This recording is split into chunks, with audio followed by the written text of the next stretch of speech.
Hey everyone, I'm going to kind of tag a few people.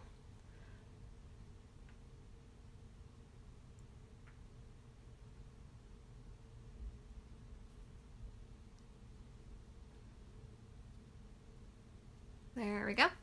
All right, so we're live and it is Monday night and this is continuing education. So every Monday at 6 o'clock we go live. I have myself and a few other ladies who are on the team who will offer you more education than what you got when you first came to a class or something like that. So tonight we're going to talk about digestive health. And I'm going to warn you, I have oodles of notes and they're not completely organized. So I'm just going to kind of go through this really slowly and share with you kind of what I've learned about digestive health over the, the past almost 6 years. And I'm just going to real quick jump over on my computer and make sure that I'm in live in the right spot.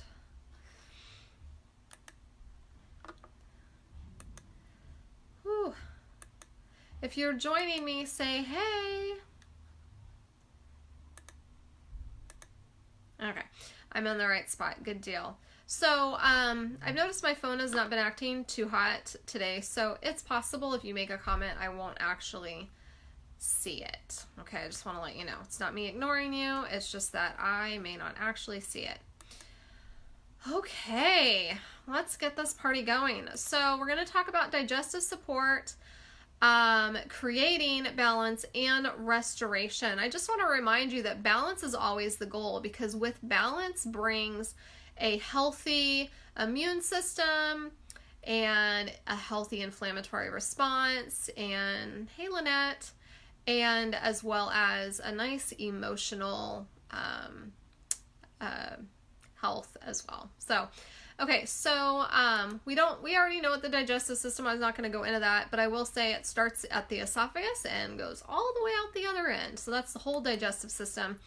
It works with the immune system, protect the body from pathogens and invaders. So what's really cool is the digestive tract kind of falls into the same category as your respiratory system and your skin. It's considered like a defense for the outside, so that, as things like hit your skin, your skin actually protects your body, but also your digestive tract is also kind of considered an external, just like your skin, only it serves a different function. And so when the skin doesn't do a good job or the respiratory system doesn't do a good job, then the digestive system kicks in.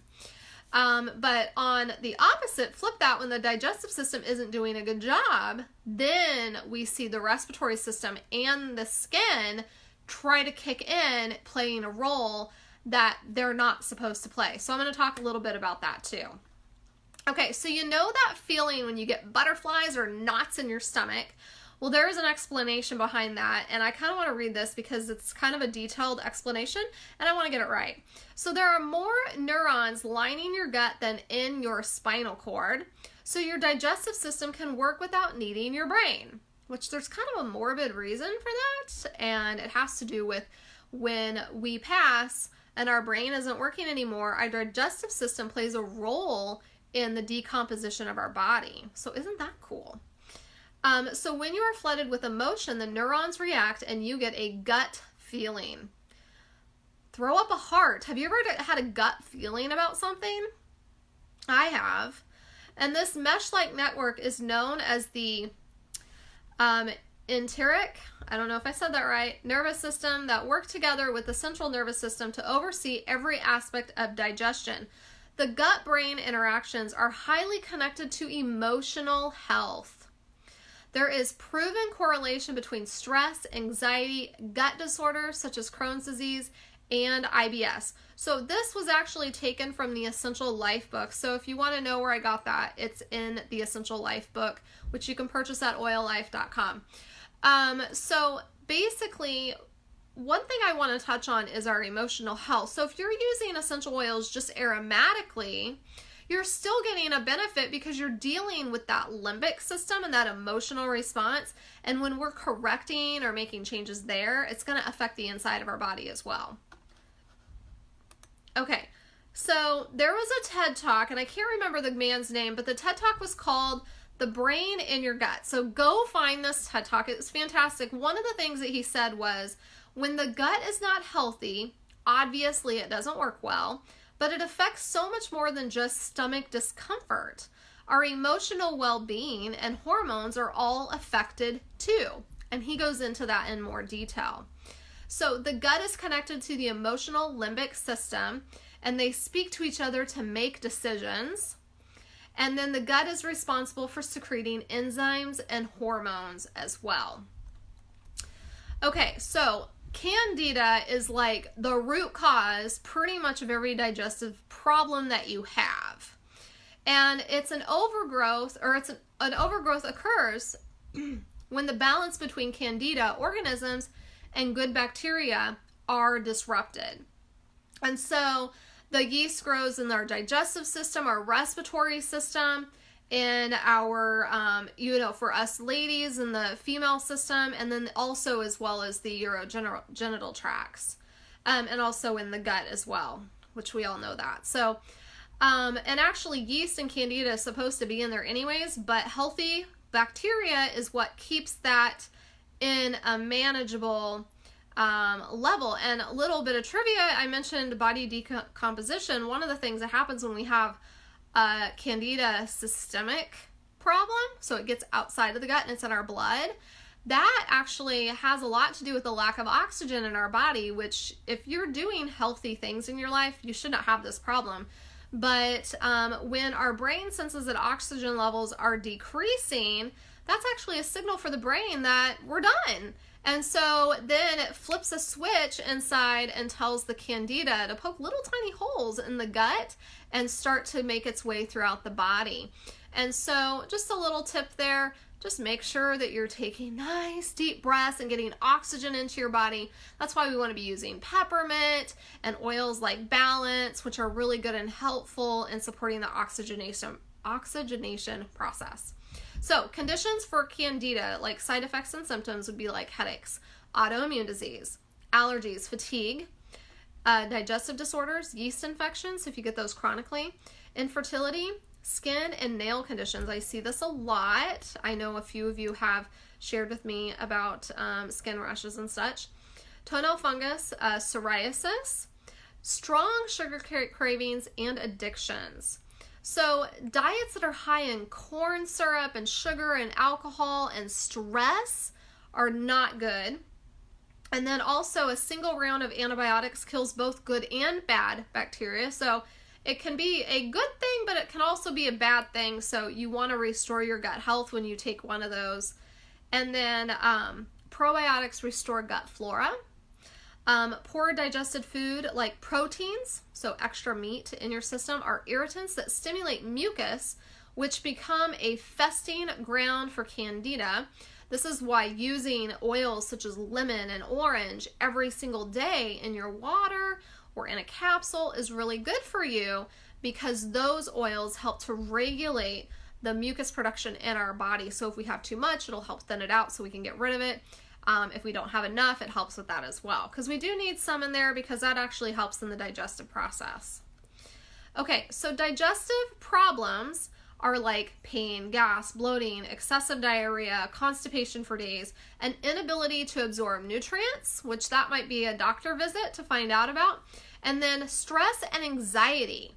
I know so many people deal with stress and anxiety specifically. So one of the things that I notice is that when people cut out certain things like dairy, that's always the first one. When I'm wanting to work on my health, dairy is the first to go. And for me, it's the easiest one because I have chronic congestion, so dairy is one that triggers me very quickly. And so I cut that one out. You know, eggs might be a problem. Or maybe you need to cut out gluten. So I was reading a study actually in the Journal of Digestion. It was found that 86% of individuals who believed they were gluten-free actually could, gluten sensitive could actually tolerate it. Because with celiac disease, what they're finding, and that's hereditary, is that affects only like 1% of the population here in the United States. So all those other people that think they are allergic to gluten or think that maybe they have celiac disease probably are just intolerant and need to go gluten-free for a period of time so that they can restore their gut health. And so just to give you a little bit of information on how gluten works in the body, is we have little things called villi, and they're these little finger-like projections inside of the small intestine, and gluten causes them to flatten so that they can't absorb the nutrition that they're supposed to absorb, so become malnourished. And so that's why people with celiac disease struggle with actually getting the nutrition that they need, or people that are gluten intolerant. So gluten is okay in small doses if you're a normal, healthy person. But I don't know about you, my kids all hit this point where all they want is bread or pasta. So, you know, we try to start them young, and about 2 kids in, I learned my lesson. So the last 2 kids are more likely to eat fruits and vegetables now than my first 2 were. So, but anyways, my older son is growing out of it. Okay, so it takes about 2 to 3 weeks to heal your gut after a chronic gluten exposure. Now, the good news is that you can recover from intolerance like that or gut issues. You can recover from them, but it takes time and it takes a lot of effort. So balance and restoration starts with good nutrition. You eliminate waste and toxins. Use essential oils to remove harmful bacteria. And then we also have a probiotic to encourage the growth of good bacteria. And then live strains that for helpful bacteria. So we have 2 products. We have PB Assist, which is the probiotic. That's like when it's spring and you're doing yard work and you pull up, and you plant all that grass seed in your yard to help thicken that grass in hopes that would crowd out the weeds. That's what doing a probiotic does for your body. Then we have another product called GX Assist. You would actually use this before the probiotic because GX Assist acts like a weed puller. It's like going out in the yard and actually pulling those weeds, and you create these little bare patches, and then you plant the grass seed in the bare patches. So that's how those 2 work together. So you do the GX Assist first, then the PB Assist. Now, if you are gluten intolerant or you do have celiac disease, there is some preparatory work that you want to use before the GX Assist. So if that is an issue, let me know and I will give you some suggestions for that, because I don't really want to get into necessarily the supplements today. So internally is really effective. I know some people are nervous to do this, but if you do it properly and you do it safely, it is totally safe. And what's really cool is we have these things called mucous membranes that start in the back of the throat, and they move and kind of circulate those essential oils through the digestive tract. And it's a good thing. And the essential oils and those interfere really well, or I should say interact really well together. So place 1 to 5 drops of water and drink, or you can take it in a capsule. You can put it under your tongue, or push come to shove, you can put it on the top of your hand and lick it off. I've been teased about that many, many times, but it works. And this will impact the stomach and the intestines. Okay, so then add lemon and orange to your water to help support liver and kidney function. And that's really important because they are pathway organs. They are, elimination pathway organs. So we want those to work so that as our body starts to detox and cleanse, those organs that are supposed to do the elimination, they're the pathway there, are working correctly. Because if your liver isn't functioning correctly and you start to do a detox, you're going to end up hurting yourself and making yourself sick, and that's going to look like things like rashes. You're going to have more allergies. You might get headaches, that kind of stuff. Okay? So I'm going to skip this information. We also have another supplement I will touch on for a minute, and that's Terrazyme. And that's actually to help add digestive enzymes to our digestive tract. You can take it before a meal, or you can take it on an empty stomach, and that's going to help to break down those undigested food particles that are sitting in the gut and crowding out those little villi that are trying to do their job to absorb your nutrition.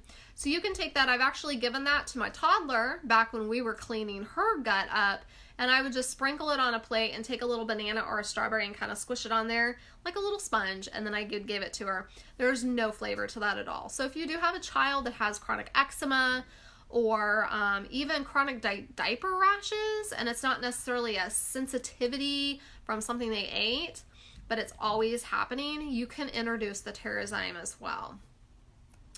Okay, so another thing that we have is Digest Zen, and so that's pretty much the solution to most of these issues, but there are other oils that I want to kind of educate you on as well. If you have chronic digestive issues, I strongly encourage you to take Digest Zen soft gels on a regular. You can take, I think, up to 3 a day. That might even be more than that, but what's cool about it is the soft gel acts like a slow release. So as opposed to taking an oil and water, that gel gets down, or that soft gel gets way down in there, and then it starts to slowly break down and release that essential oil. So it's not like all of a sudden that oil is just loose. So you'll end up with more healing potential there.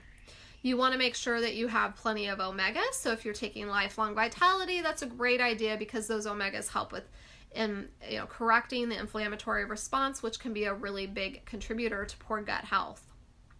Okay, so oils that support the following body parts: stomach intestinal linings, intestines, liver, gallbladder, and pancreas. So fennel, that one is anti-parasitic. It's also anti-spasmodic. So if you have those spasms, fennel is great. Fennel is also good for bloating as well. So if you have a bloating issue, you can put fennel over your belly or on the belly button, like right in there, and you can let that absorb in there. Coriander is antifungal, antispasmodic, anti-inflammatory. To put it simple, coriander is for the core. So, if you put it over the liver area, that's going to be a really good spot for it. Cardamom is anti-inflammatory, antispasmodic, and digestive support. That particular essential oil interacts with the smooth muscles that line the digestive tract. So it's a really good oil for that. And then we have orange, which is cleansing. Now, Slim and Sassy is a blend that's great for digestive support. It's a metabolic blend, so it's kind of specially formulated to help stimulate and kind of get that tract going, especially if you're dealing with sugar cravings. It's a really good oil. So we have Digest Zen, Slim and Sassy, and then we have an oil called Zendocrine, which when you take that one in the soft gel, which is how I recommend it, that's going to just support all the elimination pathways. We have, let's see if I can remember it all. We have liver, we have kidney, we have gallbladder, we have the kidneys. I already said that. The colon, and I'm missing one, and I can't think of what it is, but it's all those pathways. And you can use it on children, but you would do it on the bottoms of the feet so you get the oil, or over the liver, and you can dilute it. I used it on my 1-year-old back when she was having issues, and I would do like a drop a day, and I'd put some coconut oil in with it, and I would just use that all day long. So, and then Digest Zen is also anti-inflammatory, and it's antiviral. So if you get a stomach bug, use your Digest Zen. Okay, so there's an oil that is great as a tummy ache soother, and that's Arbor Vitae, and you can just do 1 drop and put it right in the belly button to help eliminate gas, pain, or other digestive discomfort. If you're lactose intolerant, you can use lemongrass, but make sure you dilute that one as well. Okay, so another tip I want to share with you is if you are dealing with food issues, keep a food diary. This is going to be really helpful for you in making sure that you kind of keep track of everything, because we kind of forget what we eat and we want to keep track of it. So it's really tedious, but it's totally worth it, because if you experience some sort of symptom or a digestive upset, you can look back at your food diary and find your triggers. I've been doing that for a few years, and kind of keeping track of like any flare-ups I have with my congestion and kind of noticing my triggers. I actually had one, and it was last week or the week before, and I know what the culprit was. I had chocolate chip cookies and a glass of milk 2 nights in a row, and then I couldn't breathe out of my nose for 2 days. So that was a trigger for me. Not only was it sugar, but it was a lot of sugar, and it was dairy. So that wasn't good for me. Okay, so let's see. Dr. Hill reported that people have said to him that this blend has helped with healing ulcers. So, sorry, I know that's not compliant, but it's helpful.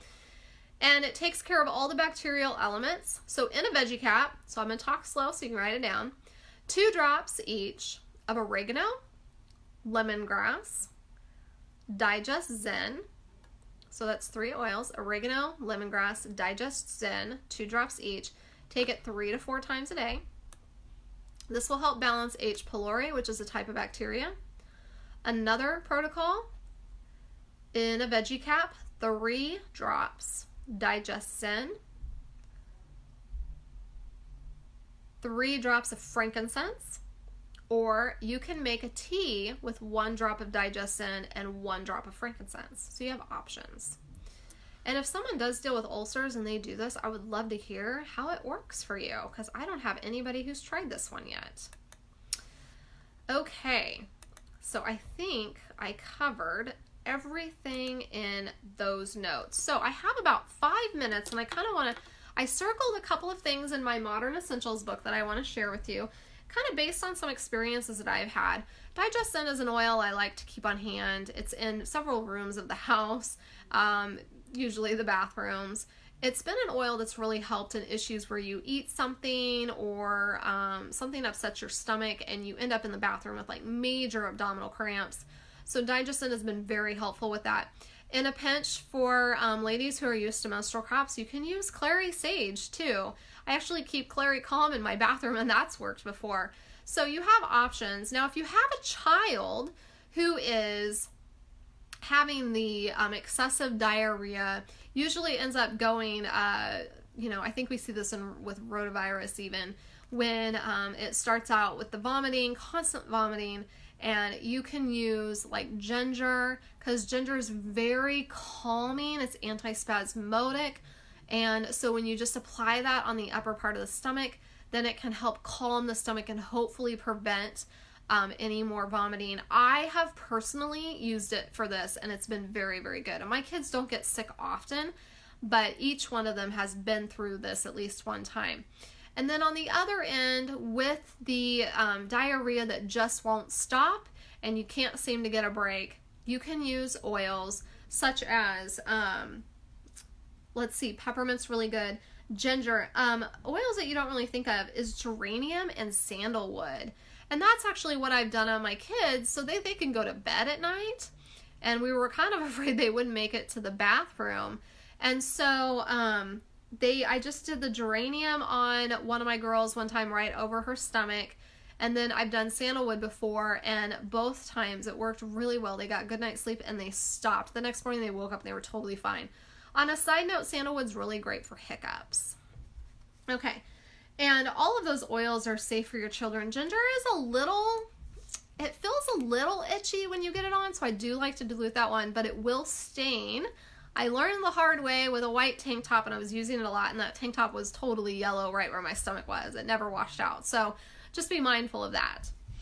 Okay, so if you have gas, combine 5 drops of fennel to a teaspoon of fractionated coconut oil, or you can do 5 drops of fennel in a roll-on bottle and add fractionated coconut oil to it, and you can apply on the stomach once or twice a day.